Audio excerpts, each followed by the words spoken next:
जय हिंद। स्वागत है आप सभी का हमारे इस यूट्यूब चैनल पर। और आज हम क्लास 9 सामाजिक विज्ञान यानी कि सोशल साइंस का आंसर की करने वाले हैं। तो आशा करते हैं कि आप सभी का एग्ज़ाम काफ़ी अच्छा गया होगा। और 40 जो महत्वपूर्ण प्रश्न आप लोग को एग्ज़ाम में पूछे गए थे, कुल समय 1.5 घंटा दिया गया था। तो चलिए उन सभी प्रश्नों को हम बारीकी से हल कर लेते हैं।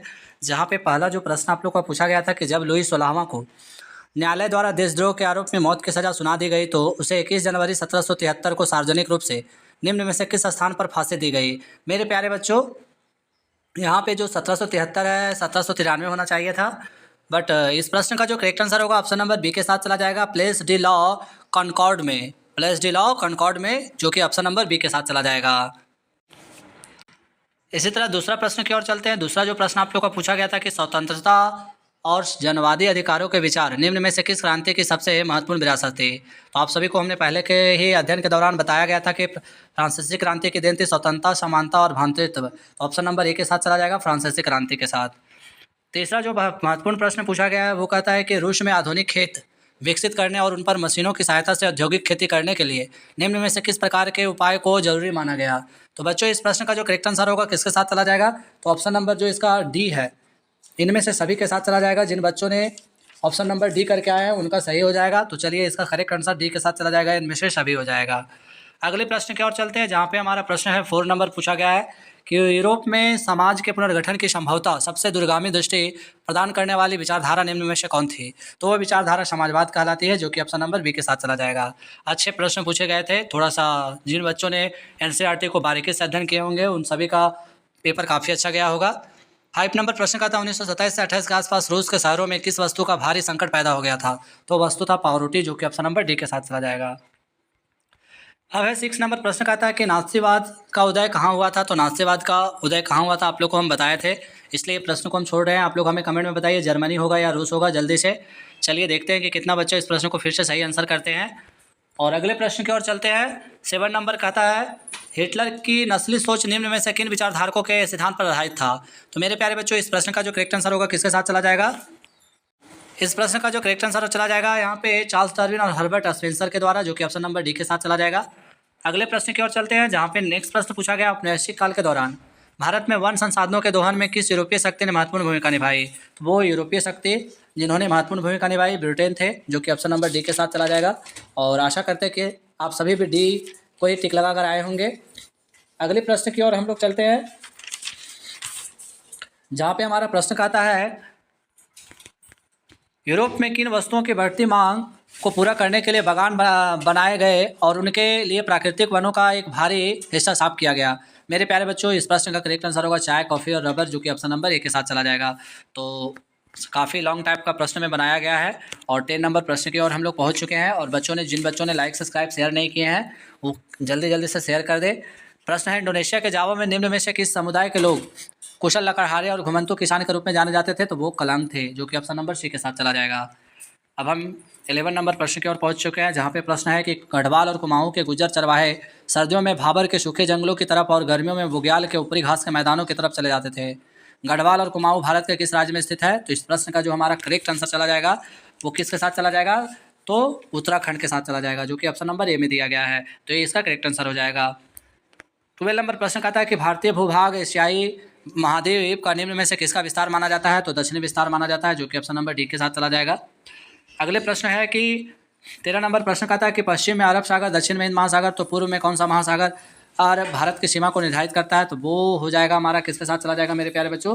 तो इसका जो करेक्ट आंसर है चला जाएगा, आप सभी को पता होना चाहिए कि इसका करेक्ट आंसर बंगाल की खाड़ी की ओर चला जाएगा, ऑप्शन नंबर ए के साथ चला जाएगा।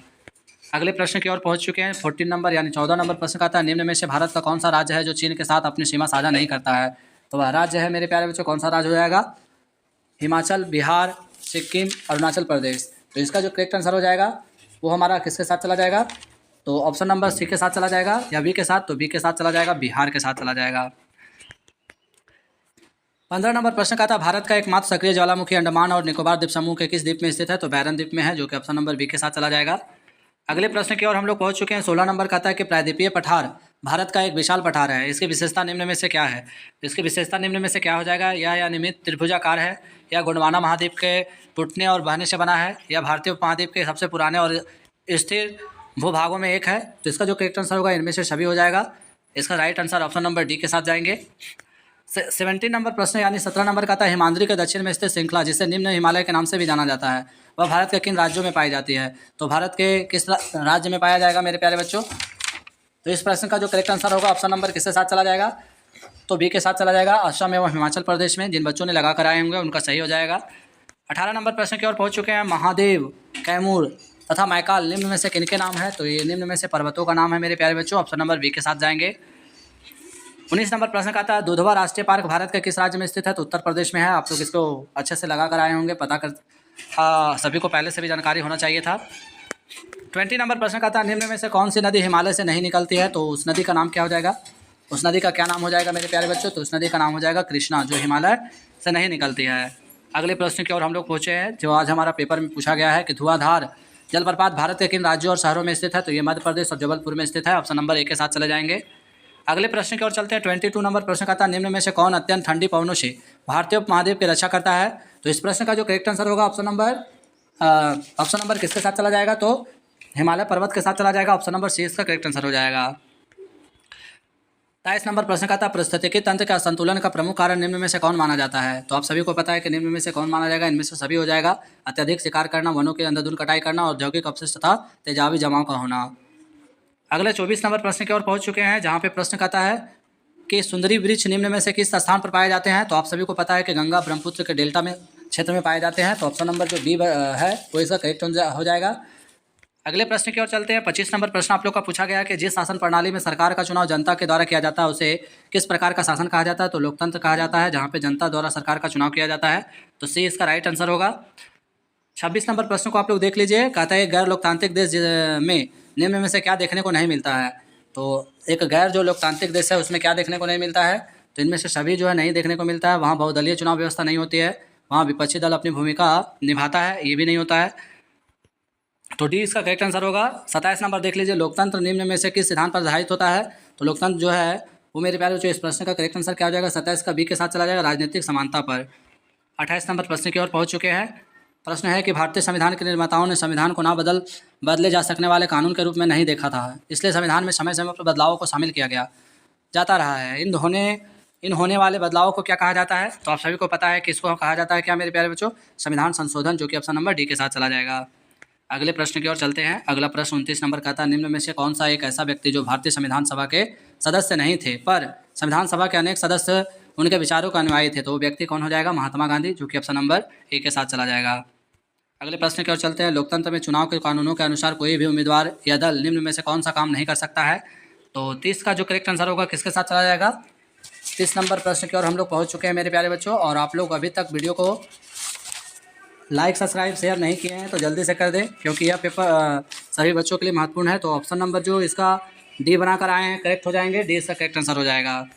अगले प्रश्न की ओर चलते हैं। 31 नंबर का आता है कि जब किसी विधानसभा या लोकसभा के एक क्षेत्र में किसी सदस्य की मृत्यु या त्यागपत्र देने से सीट खाली होती है और उस पर दोबारा चुनाव कराए जाते हैं, तो इस होने वाले चुनाव को किस नाम से जाना जाता है? तो इसको मेरे प्यारे बच्चों जो नाम दिया जाएगा वो उपचुनाव कहा जाएगा, जो कि ऑप्शन नंबर सी के साथ चला जाएगा। 32 नंबर प्रश्न का आता है कि निम्न में से भारत की न्यायपालिका क्या काम करती है? तो भारत की न्यायपालिका कौन सा काम करता है? वह कानून के शासन की रक्षा करता है, बिल्कुल करता है। वह कानून की सर्वोच्चता को सुनिश्चित करती है, बिल्कुल। वह विवादों को कानून के अनुसार हल करती है। तो इसका जो ऑप्शन नंबर डी बनाकर आए होंगे करेक्ट हो जाएगा, ऑप्शन नंबर डी के साथ। अगले प्रश्न की ओर चलते हैं। 33 नंबर प्रश्न का था, निम्न में से किस अधिकार को मौलिक अधिकारों के अंतर्गत डॉक्टर BR अम्बेडकर ने भारतीय संविधान के आत्मा और हृदय कहा था? तो वो अधिकार हो जाएगा संवैधानिक उपचारों का अधिकार, और यह अनुच्छेद 32 से संबंधित है। अगले प्रश्न की ओर चलते हैं, जहाँ पे 34 नंबर प्रश्न का था, भारतीय अर्थव्यवस्था का सर्वाधिक श्रम अवशोषित करने वाला क्षेत्र निम्न में से किसे माना जाता है? तो कृषि को माना जाता है। अगले प्रश्न आप लोग देख लीजिए। 35 नंबर प्रश्न का था, पालमपुर में मंझले और बड़े किसानों के कितने परिवार निवास करते थे? तो 60 परिवार निवास करते थे।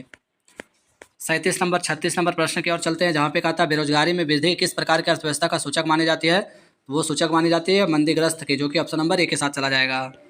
अगले प्रश्न आप लोग देख लीजिए। 37 यानी 37 नंबर, ग्रामीण क्षेत्रों में पाई जाने वाली अदृश्य बेरोजगारी को निम्न में से किस नाम से जाना जाता है मेरे प्यारे बच्चों? तो परछन बेरोजगारी के नाम से जाना जाता है, ऑप्शन नंबर सी के साथ चला जाएगा।